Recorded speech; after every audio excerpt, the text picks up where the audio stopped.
آج ہم بات کریں گے قرآن کریم کی آخری صورت پر، سورۃ النصر، اذا جاء نصر اللہ والفتح۔ یہ نزول کے اعتبار سے آخری صورت 114 پوری ہو گئی اور تدوین کے اعتبار سے اس کا 110 نمبر ہے۔ سورۃ النصر جو ہے اس میں جو ہے یہ مدنی صورت ہے، ہجرت مدینہ کے بعد نازل ہوئی ہے، جیسے میں بتا آخری صورت، اور اس کے بعد صرف ایک آیت اتری حجۃ الوداع کے موقع پر، وہ سورۃ المائدہ کی آیت نمبر 3 میں وہ آیت ہے کہ الیوم اکملت لکم دینکم واتممت علیکم نعمتی ورضیت لکم الاسلام دینا۔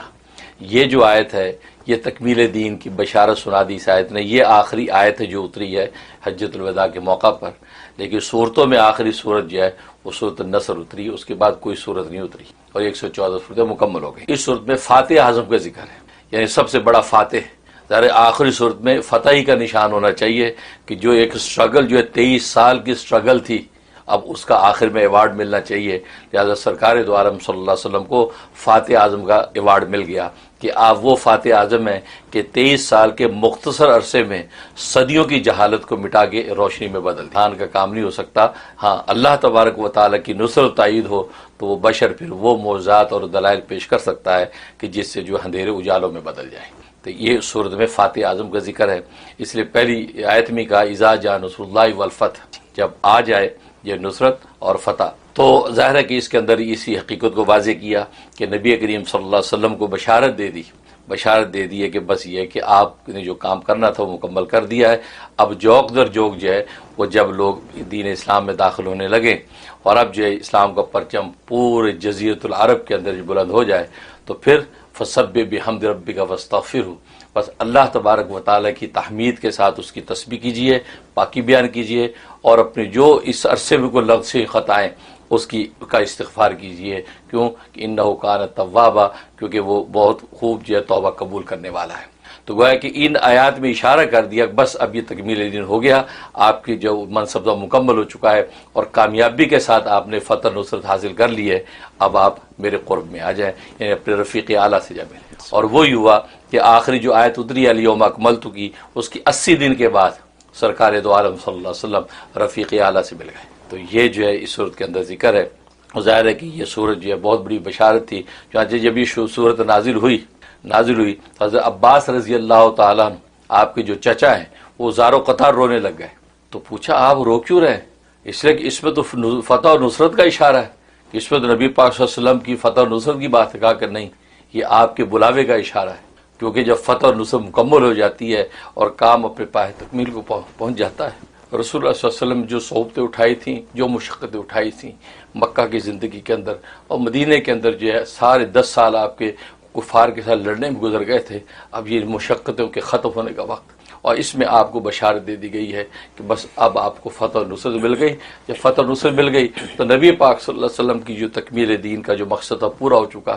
جب مقصد پورا ہو چکا ہے تو اب اللہ تبارک و تعالیٰ اپنے حبیب کو اپنے پاس، یہ چونکہ اس میں اشارہ ہے آپ کے وصال کا اشارہ ہے، تو آپ کی جدائی و فرقت نے مجھے رلا دیا۔ تو حضرت عباس زار و قطار رونے لگے۔ اب صحابہ کو سمجھ میں آیا کہ یہ صرف فتح و نصرت کی بشارت ہی نہیں ہے، یہ آپ صلی اللہ علیہ وسلم کی جدائی اور فرقت کا بھی اشارہ ہے۔ تو حقیقت یہ ہے کہ نبی پاک صلی اللہ علیہ وسلم نے 23 سال کے عرصے میں جن مشقتوں و صعوبتوں کے ساتھ یہ دین سنبھالا، کس طرح صحابہ کے قلوب کے اوپر جو ہے اللہ کی محبت کا رنگ چڑھایا ہے، تو وہ سیرت پڑھنے والے کو اندازہ ہوتا ہے کہ رسول اللہ صلی اللہ علیہ وسلم نے کس انداز سے جو ہے یہ پورے تکبیر دین کی منزلیں طے کی ہیں، اور اس آخری صورت میں آپ کو بشارت دے کے اللہ نے خوش کر دیا۔ اور پھر یہ کہ آخری لمحات میں صحابہ کرام کو بھی نماز کی حالت میں دیکھ کر جب آپ نے آخری نمازیں نہیں پڑھائیں اور کہا کہ ابو بکر تم پڑھاؤ، تو ایک مرتبہ پردے میں سے جب جھانکا ہے تو صحابہ کی صفوں کی صفیں کھڑی ہیں اور ایک اللہ کے سامنے جھکے ہوئے ہیں۔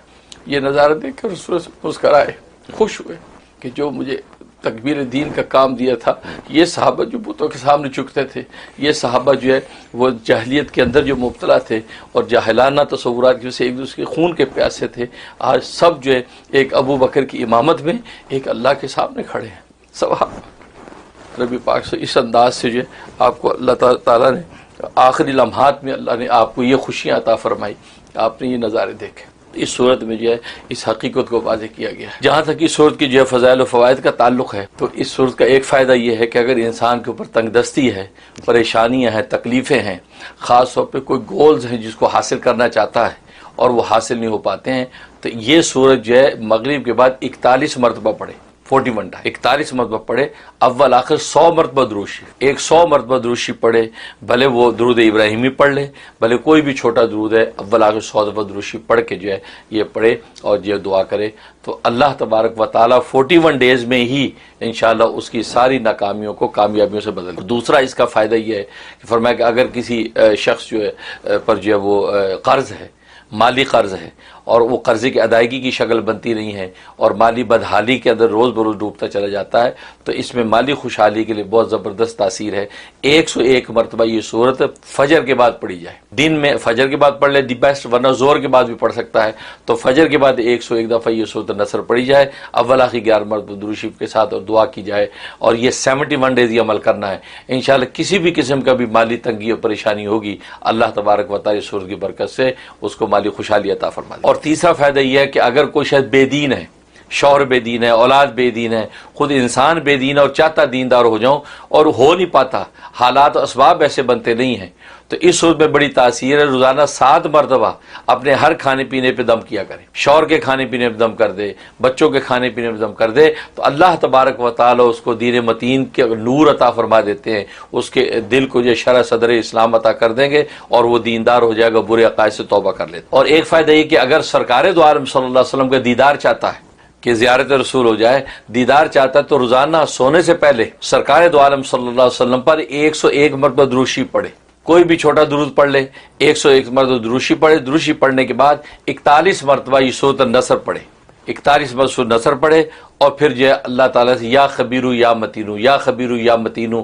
متینو نہیں مبینو، یا خبیرو یا مبینو، یا خبیرو یا مبینو کا ورد کرتے کرتے سو جائے، تو فرمایا 7 ہفتے نہیں گزریں گے کہ اللہ تبارک و تعالیٰ دیدار رسول سے مشرف کر دیں۔ یہ اس کا بہت زبردست کا فائدہ ہے۔ اور جہاں تک خواب میں تعبیر کا تعلق ہے، ایک مطلب یہ ہے کہ اس کا جو ہے وہ منافقین اور کفار کے ساتھ اس کا ٹاکرا ہوگا، ان کے ساتھ اس کا مقاتلہ ہوگا، اور اللہ تبارک و تعالی اس کو فتح اور نصرت عطا فرما دے گا۔ اور ایک اشارہ یہ ہے کہ اللہ تبارک و تعالی اپنے راستے میں خرچ کرنے کی توفیق اس کو عطا فرمائیں گے کہ یہ راہ اللہ میں خرچ کرے گا۔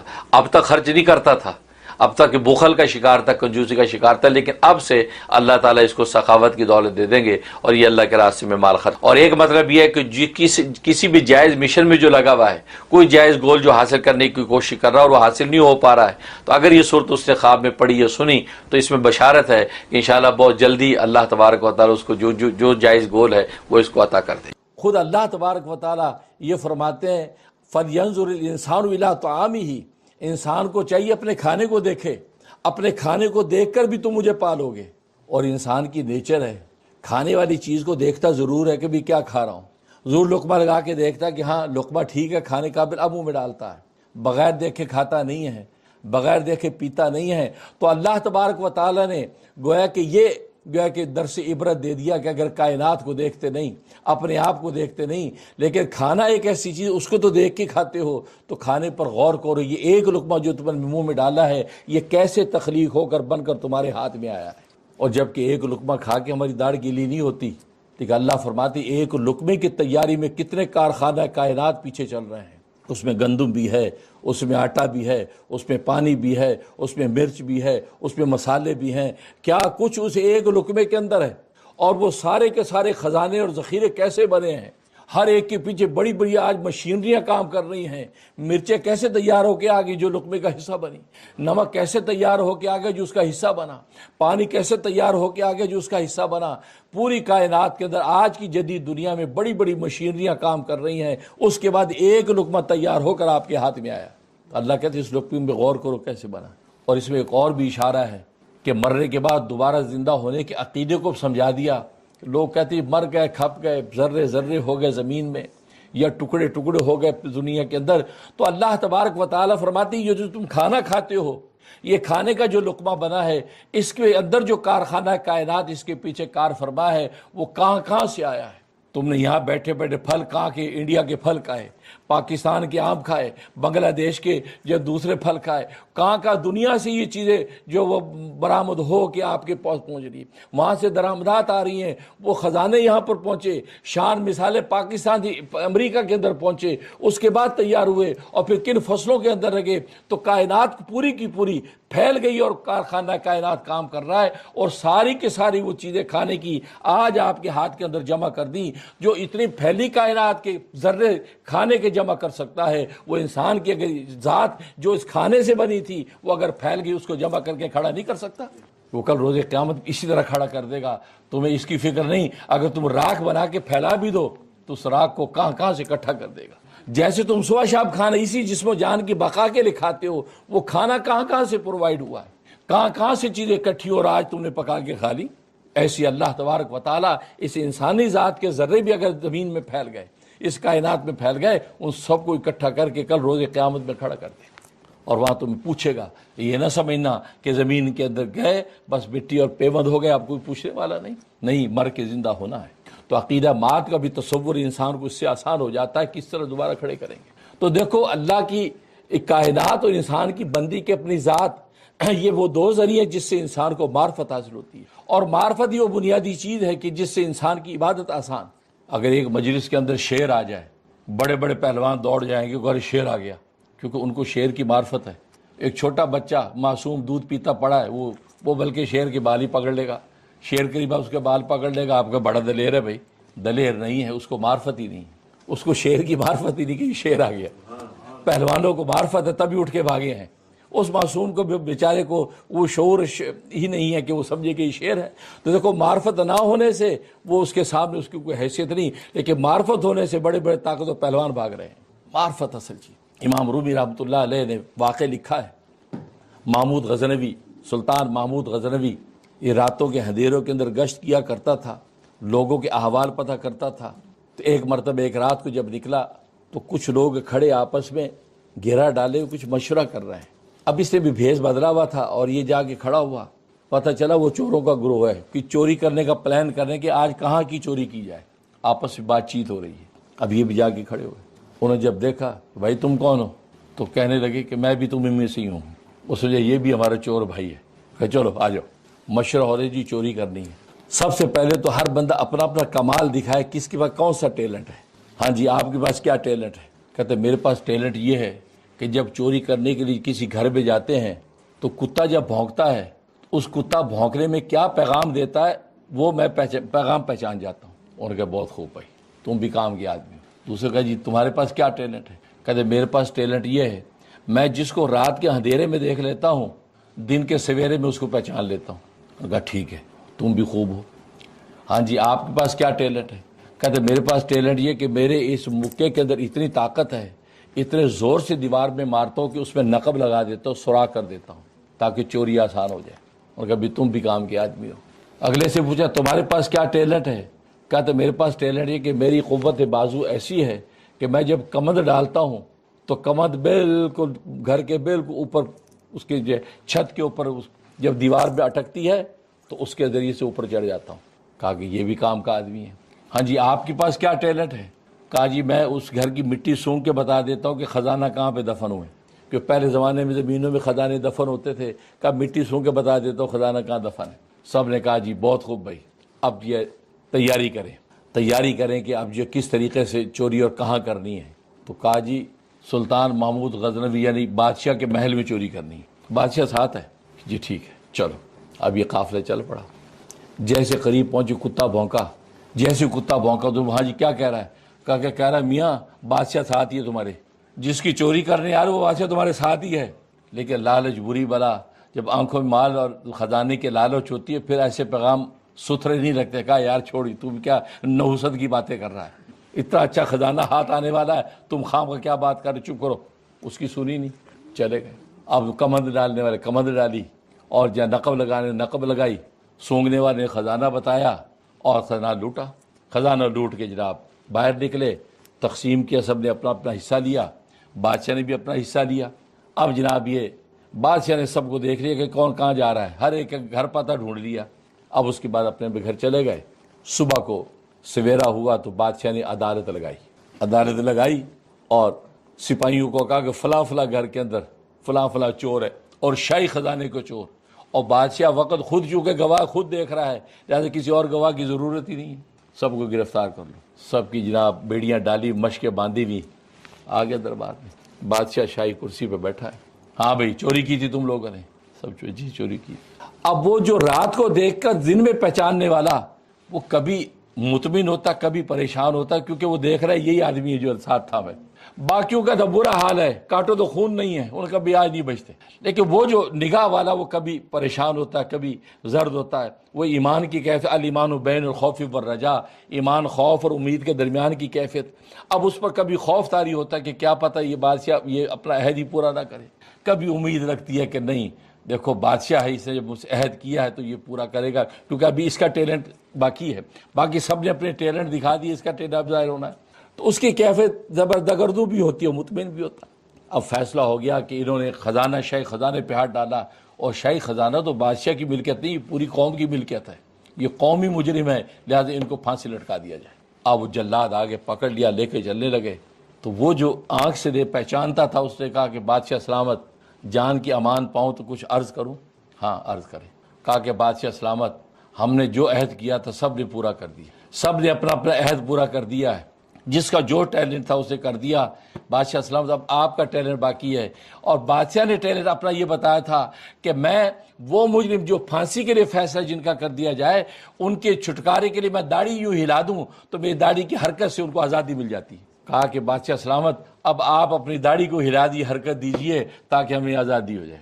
اب بادشاہ جب یہ بات سنی تو کہا کہ تم کہتے تو صحیح ہو، اس لیے کہ سب نے وعدہ پورا کیا اور یہ شاہی وعدہ ہے، اور شاہی وعدہ جو ہے وہ بدعہدی میں نہیں بدل سکتا، اور فرمایا کہ یہ سارے کے سارے مجرم ہیں، لیکن یہ جو مجھے پہچاننے والی آنکھ ہے اس سے آج مجھے شرم آ گئی ہے کہ اس کی وجہ سے میں آج تمہاری سب کو بخش دیتا ہوں۔ امام رومی رحمۃ اللہ علیہ فرماتے ہیں اے بندو اللہ کی معرفت حاصل کرو، اللہ کی پہچان پیدا کرو، جب اللہ کے عارف بن جاؤ گے تو کل روز قیامت میں جب وہاں اللہ کے دربار میں پیش ہوگے، کیونکہ دنیا میں جب تم گناہ کرتے ہو تو اللہ تمہارے ساتھ ہوتا ہے، تم چوری کرتے ہو اللہ تمہارے ساتھ ہوتا ہے، تم اللہ کے حق مارتے ہو اللہ تمہارے ساتھ ہوتا ہے، کیونکہ اللہ نے خود کہا وَهُوَ مَعَكُمْ أَيْنَمَا كُنتُمْ، قرآن میں کہا کہ اللہ تمہارے ساتھ ہے تم جہاں بھی ہوتے ہو۔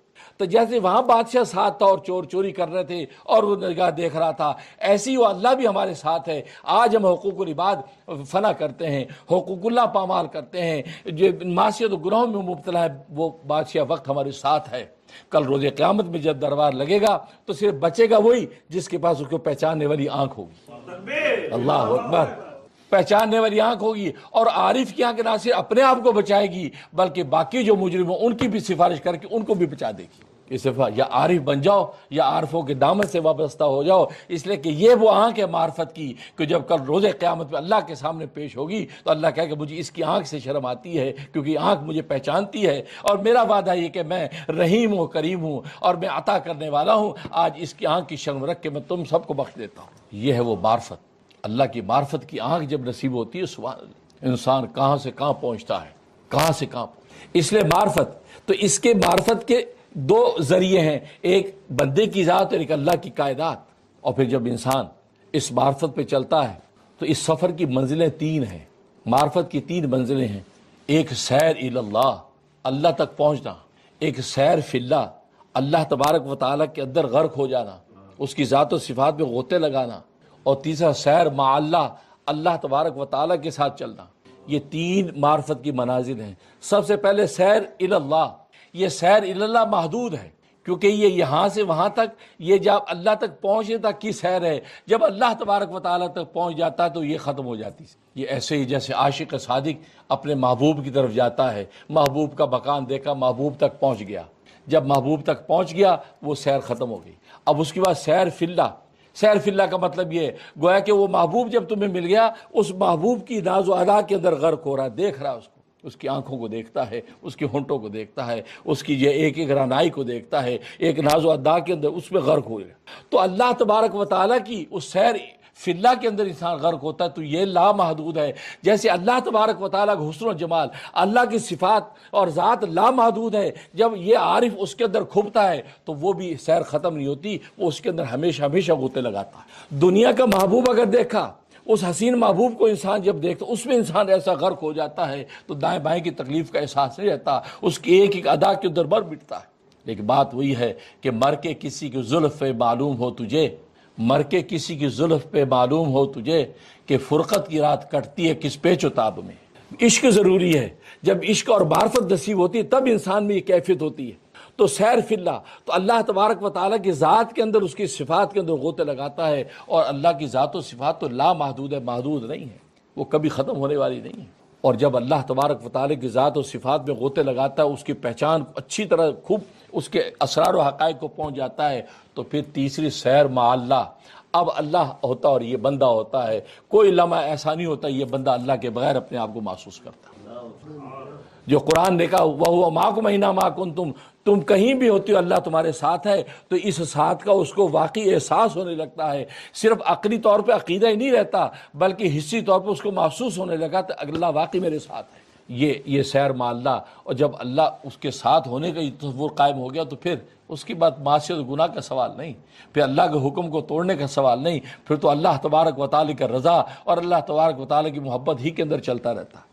اور ادھر اللہ تبارک و تعالیٰ یہ نام اس بندے کو دیتے ہیں، جیسے بخاری شریف کی حدیث ہے، اللہ پھر اس کی آنکھ بن جاتے ہیں جسے پھر دیکھتا ہے، اللہ اس کا ہاتھ بن جاتے ہیں جس سے وہ پکڑتا ہے، اللہ اس کے قدم بن جاتے ہیں جس سے وہ چلتا ہے، اللہ تبارک و تعالیٰ اس کی زبان بن جاتے ہیں جس سے بولتا ہے۔ گویا کہ اللہ کی معیت ایسی نصیب ہو جاتی ہے، اب اس کی زندگی کے ایک ایک حرکت و سکون اللہ تبارک و تعالیٰ کے منشا اور مرضی کے مطابق ہوتا ہے۔ یہ تین سیریں، اور پہلی سیر یہ جو سیر اللہ، یہ سیر میں نے کہا کہ محدود ہے، یہ مجاہدہ ہے، کیونکہ ظاہر انسان جب ایک ڈیسٹینیشن سے دوسری ڈیسٹینیشن سفر کرتا ہے تو مجاہدہ تو ہوتا ہے نا، سفر میں مجاہدہ ہے۔ اسی طریقے سے یہ سیر جب اللہ تبارک و تعالیٰ کی طرف بڑھ رہا ہے تو یہ مجاہدہ کر رہا ہے، مجاہدہ کرتا وہ پہنچتا ہے، اس منزل تک پہنچ گیا، اور جب وہاں پہنچ گیا تو یہ سیر فی اللہ جب شروع ہوئی، یہ ملاحظہ ہے، ملاحظہ ہے، اب وہ دیکھتا ہے، معائنہ کرتا ہے اللہ کی ذات کا، اللہ کی صفات کا، اللہ تبارک و تعالیٰ کی ایک ایک اسماء حسنہ کے جو رنگ ہیں ان رنگوں کو دیکھتا ہے، اللہ کی حکمت کا رنگ کیا ہے، اللہ کی حکیمی کا رنگ کیا ہے، رحیمی کا رنگ کیا ہے، رحمانیت کا رنگ کیا ہے، قدرت کا رنگ کیا ہے، ایک ایک رنگ کا ملاحظہ کرتا ہے۔ تو دوسرا جو مقام ملاحظہ ہے، اور تیسرا سیر مع اللہ، یہ مقام مشاہدہ ہے کہ گویا کہ اب اللہ تبارک و تعالیٰ کو دیکھ دیکھ کے چل رہا ہے، اور اسی کو فرمایا کہ ان تعبد اللہ کانک تراہ، کہ تو اپنے اللہ کی عبادت یوں کر کہ گویا کہ تو اللہ کو دیکھ رہا ہے۔ یہ مقام مشاہدہ ہے، اللہ کو دیکھ دیکھ کر قیام میں جھک، اللہ کو دیکھ دیکھ کر جو قیام کے اندر نگاہوں کو جھکا، اللہ کو دیکھ دیکھ کے رکوع کے اندر جھک، اللہ کو دیکھ دیکھ کے سجدے میں گر، گویا کہ اللہ کو دیکھ دیکھ کے چلتا ہے، تو یہ مقام مشاہدہ۔ اور فرمایا وَإِن لَمْ تَكُنْ تَرَاهُ، اگر تو اللہ کو دیکھ نہیں سکتا، یہ مقام مشاہدہ اگر تجھے حاصل نہیں، فَإِنَّهُ يَرَاكَ، اللہ تجھے دیکھ رہا ہے، یہ مقام مراقبہ ہے، یہ مراقبہ کر کے کھڑا ہوتا ہے کہ اللہ مجھے دیکھ رہا ہے، اس تصور سے ہاتھ باندھ کے کھڑا ہے، مجرموں کی طرح ہاتھ باندھ کے نگاہ جھکا کے کھڑا کہ یا اللہ معاف کر، یا اللہ معاف کر، یا اللہ معاف کر دے۔ جب معافی نہیں ہوتی نظر آئی پھر جھک گیا، یا اللہ معاف کر، رک میں اور یا اللہ معاف کر دے، یا یہاں تک کہ اور تڑپ کے پیروں میں گر گیا، اللہ کے قدموں گر، یا اللہ معاف کر دے۔ جیسے معافی مانگنے والا اسی ترتیب سے آہستہ آہستہ آہستہ آہستہ اپنے آپ کو گراتا چلا جاتا ہے، یہاں تک کہ بندہ بھی سجدے میں اللہ کے سامنے اپنے آپ کو گرا دیتا۔ تو یہ مقام مشاہدہ اور مقام مراقبہ، تو دیکھو عبادت کا عالی مقام مقام مشاہدہ۔ تو یہ تیسری جو سیر ہے، یہ سیر جو ہے سیر جو مع اللہ، یہ مقام مشاہدہ۔ تو تین منزلیں ہیں، پہلا مقام مجاہدہ، اور ظاہر ہے کہ مقام مجاہدہ ہی وہ بنیاد ہے جس سے سفر شروع ہوتا ہے، اور بنیاد شروع نہ ہو تو پھر منزل کیسے ملے گی؟ یہی وجہ ہے کہ صوفیہ اکرام جب اپنی خانقاہوں کے اندر جب تربیت کرتے ہیں، جب سلوک کے راستے کے اندر قدم رکھتے ہیں، سب سے پہلے مجاہدات شروع ہو جاتے ہیں، کھانے کا مجاہدہ، پینے کا مجاہدہ، سونے کا مجاہدہ۔ گویا کہ چار قسم کے مجاہدات، قلت کلام، قلت طعام، قلت منام، قلت اختلاط مال انام۔ کیونکہ یہ چار مجاہدے ہیں جو انسان حصی طور پر خانقاہوں کے اندر بیٹھ کے کرتا ہے۔ سب سے پہلے قلت طعام، کھانا کم کر دیا، قلت منام، سونا کم کر دیا، قلت کلام، بولنا کم کر دیا، اور قلت اختلاط مال انام، خلق خدا کے ساتھ میل جول کم کر دیا، اور تنہائی گوشے کے اندر اپنی معاشیت کو دیکھ کر، خدا کی نعمت کو دیکھ کر وہ اسی کے اندر سرگرداں رہتا ہے۔ لکھا کہ ایک شخص خواجہ حسن بصری رحمۃ اللہ علیہ کے زمانے میں وہ گوشہ نشین رہتا تھا، کسی سے ملاقات نہیں کرتا تھا۔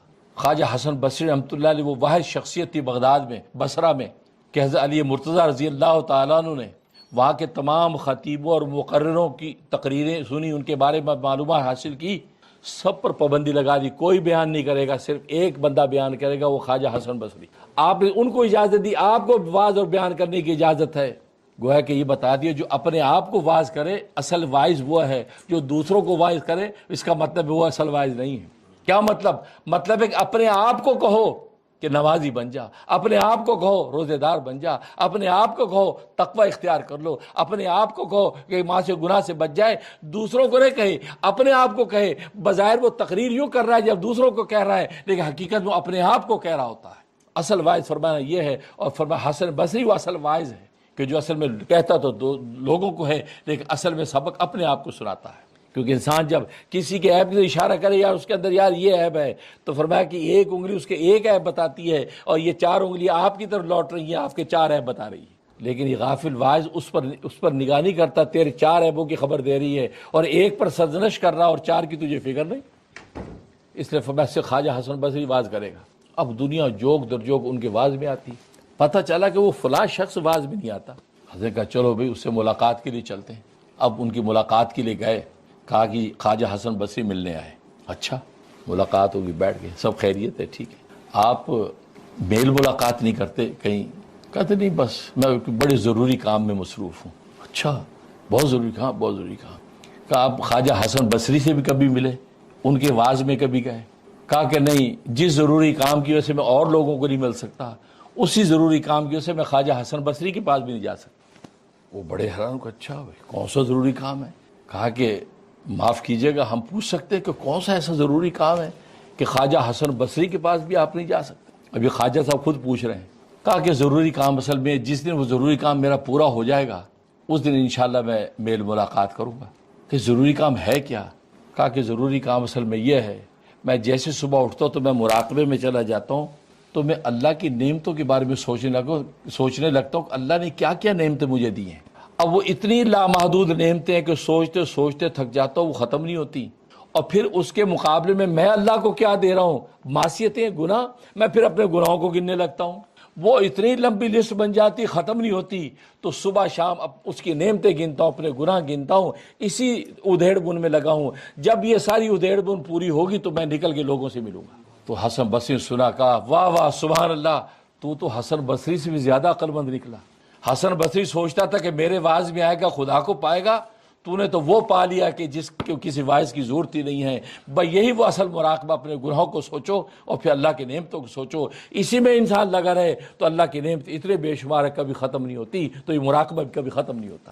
انسانوں کے گناہ بھی اتنے بے شمار ہیں کہ یہ بھی ختم نہیں ہوتے۔ تو گویا کہ یہ وہ ضروری کام فرمایا کہ اصل ضروری کام یہی ہے، اور انسان اپنے اسی ضروری کام میں اگر لگ جائے تو وہ بیٹھے بیٹھے اللہ کی معرفت کو پا جائے گا۔ تو آج ہم اس ضروری کام سے غافل ہیں۔ ہر ضروری کام ہر لیے ضروری کام ہے، یہ کام ہی نہیں ہے۔ نہیں، اس کے لیے آدھا گھنٹہ نکالو، گھنٹہ نکالو، اس ضروری کام کا مراقبہ کرو۔ اللہ کی 55 سے لے کے آج 55 تک کی نعمتوں کو سوچو کہ اللہ نے کیا کیا نعمتیں دی۔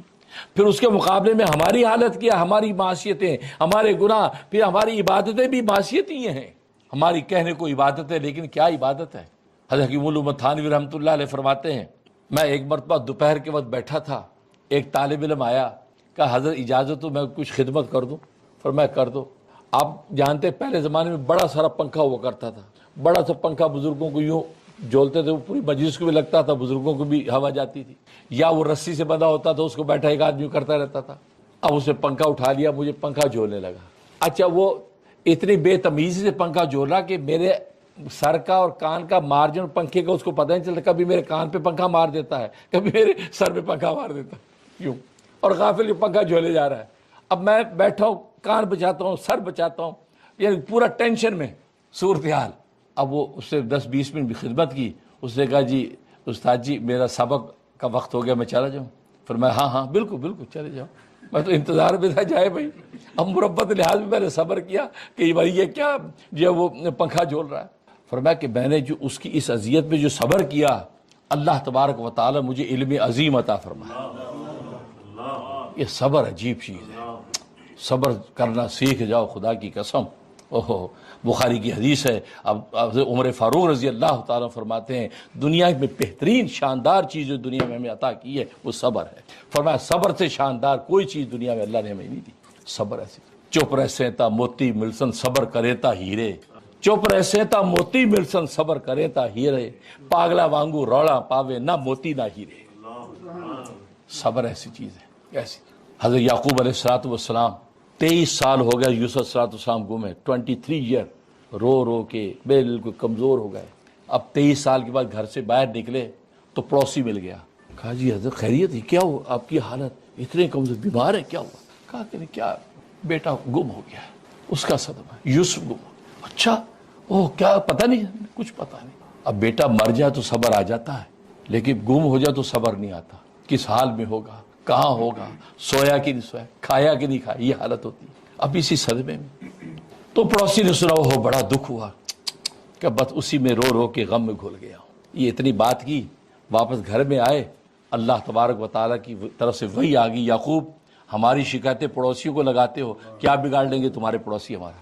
اللہ اس کو کہتے معرفت. یہ اللہ کی پہچان ہے.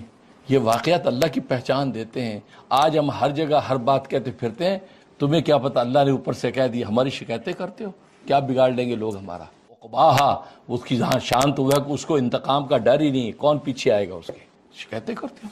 آج ہم کتنا کچھ کہہ ڈالتے ہیں گویا کہ یہ اظہار بھی اللہ کے ہاں شکایت ہے کیونکہ بیماری میں نے دی حالات میں نے پیدا کیے آفتیں میں نے اتاری راحتیں میں نے جب اتاری ہے تو آفتیں بھی میں نے اتارتا ہوں. راحتوں کو روک لیتا ہوں تو آفتوں کو میں ہی اٹھاتا ہوں.